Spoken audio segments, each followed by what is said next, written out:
Hey guys, hoping to say something meaningful today about trauma. That's the point of this.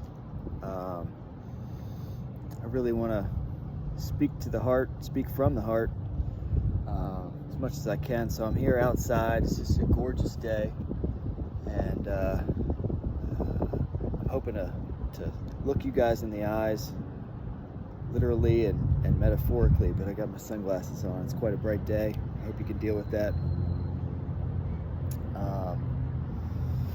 But if you haven't been to this YouTube channel, welcome. It's called We Can Solve This. And the idea is that, there's folks out there that might be kind of teetering on the edge with their mental health, and they might be the next active shooter. And that's the audience I'm attempting to reach out to. Somebody really struggling and really thinking about acting out in an angry way. So if you find yourself here, the word trauma jumped out at you, you're trying to learn about that,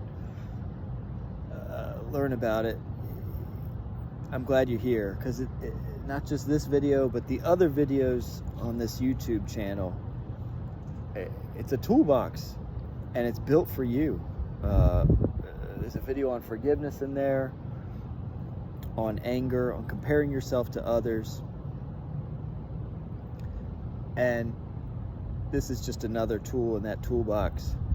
But if you feel like I'm speaking to you, then please know, yeah, this project is for you. This toolbox has been designed for you. Please use it.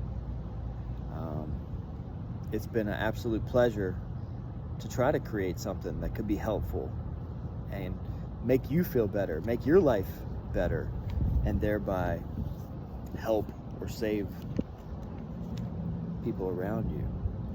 So if you've been traumatized, it's not your fault. In my work, I've been trained to ask, not what's wrong with you, but what happened to you.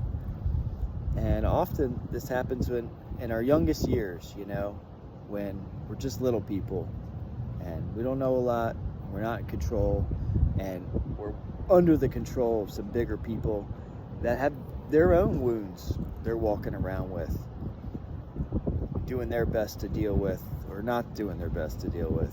There's all sorts of folks out there and all sorts of different trauma, things that happen to us. So it's awful. It's not right. But where do you go from there? It leaves you with some decisions. I also want you to know you're not alone. If you feel isolated, if you feel alone, it is an illusion, but it takes some action to get yourself into maybe a 12-step program. Sometimes addiction can come out of trauma and obsessive behaviors and things that need to be dealt with. And from that support group, man, it really can enrich and change your life. Maybe you need to join a church or a synagogue or temple. Maybe just a support group. Maybe you need to hire a therapist. Maybe you need to get honest with a friend or somebody in your family. So many of us can feel isolated, but there are avenues with which to reach out to people, and people that have gone through what we have gone through.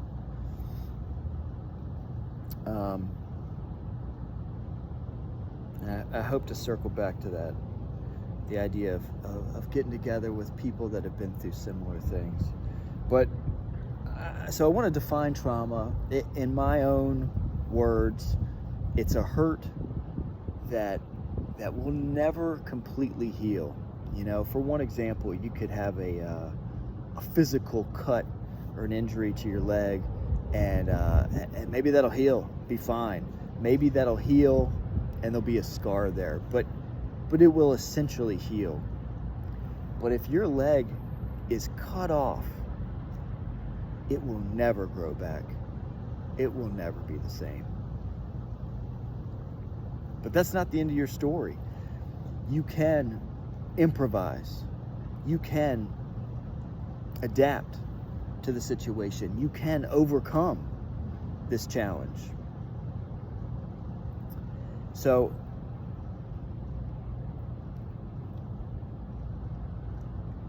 there's a theme in these videos that you are always left with a choice.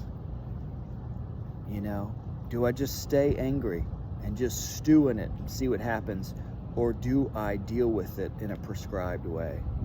You know, do I just feel the feelings of my trauma, which leads to obsessive repetitive behaviors to try to deal with my anxiety?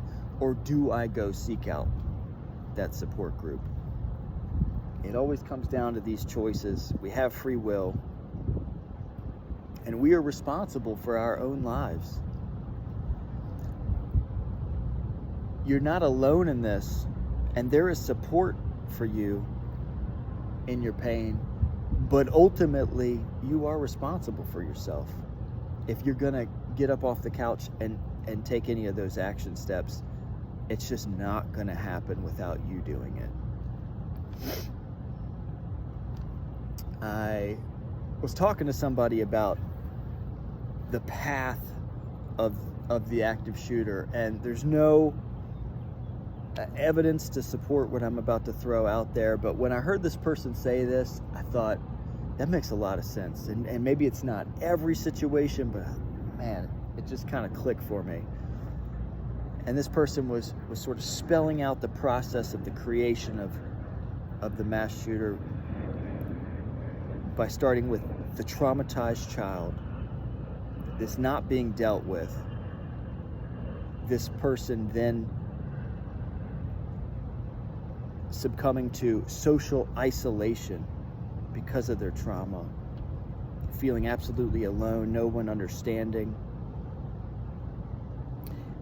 and then getting sucked into an online world that radicalizes them. So, you know, there's been active shooters that didn't have a computer, you know, some that happened many years ago before this sort of modern age as it is today. But it's still, that progression made a lot of sense to me.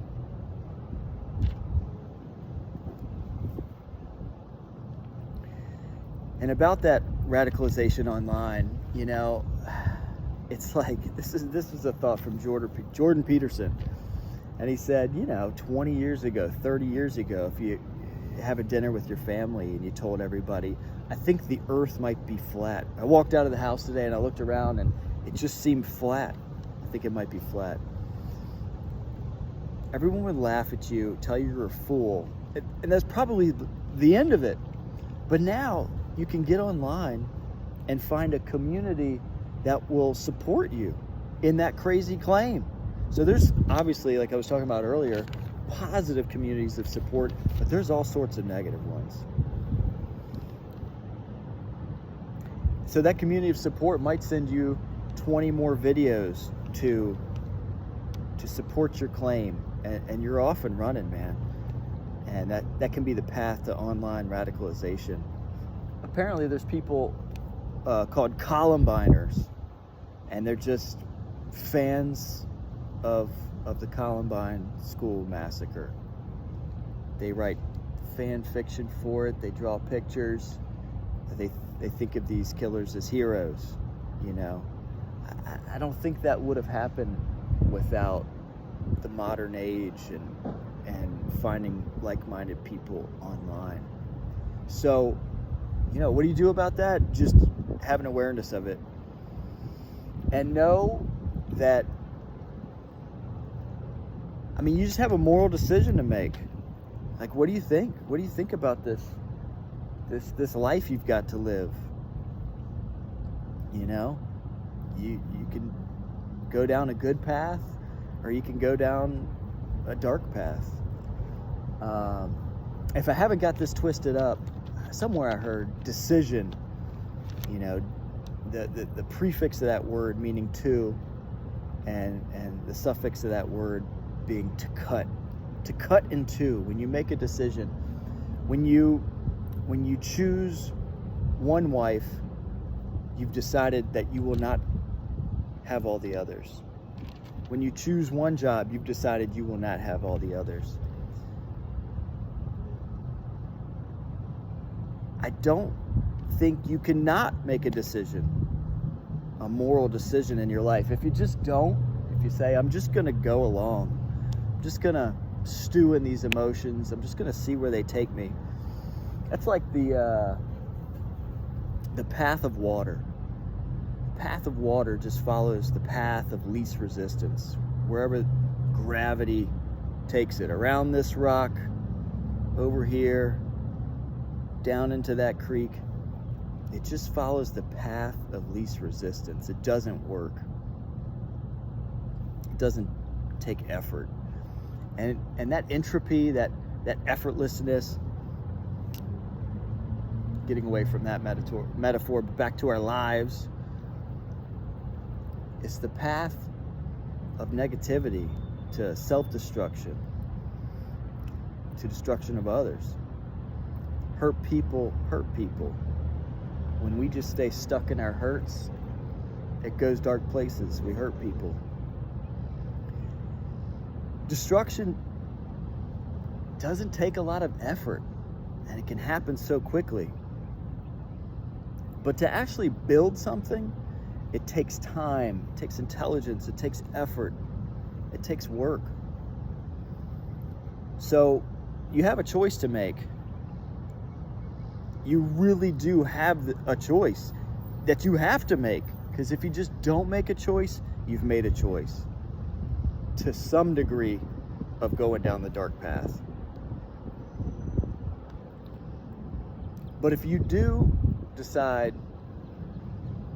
I want to get a handle on my anger, I want to feel better,